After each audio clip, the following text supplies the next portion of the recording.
السلام عليكم ورحمة الله وبركاته. تقام في أمسية اليوم السبت مباراة متأخرة بين اتحاد العاصمة ومولودية وهران. سنضع لكم الترتيب في حالة فوز اتحاد العاصمة. في المرتبة الأولى بلوزداد ب 54 نقطة. المرتبة الثانية شباب قسنطينة ب 46 نقطة.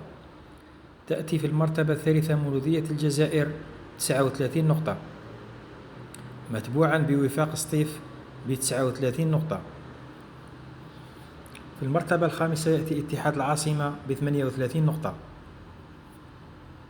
متبوعا بمولودية البيض ب 36 نقطة في الترتيب السادس.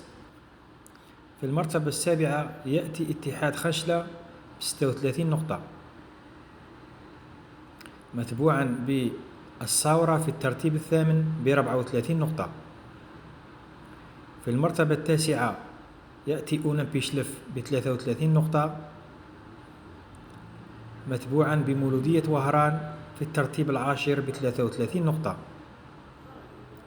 في المرتبة 11 تأتي شبيبة القبائل ب 31 نقطة، متبوعا بالسكرة ب 32 نقطة في الترتيب الثاني عشر. في الترتيب الثالث عشر يأتي نجم مقرة ب 30 نقطة، متبوعا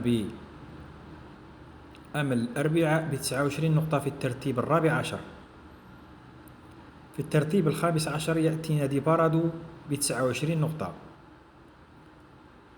متبوعا بهلال شرغوم العيد ب3 نقاط في الترتيب السادس عشر والأخير.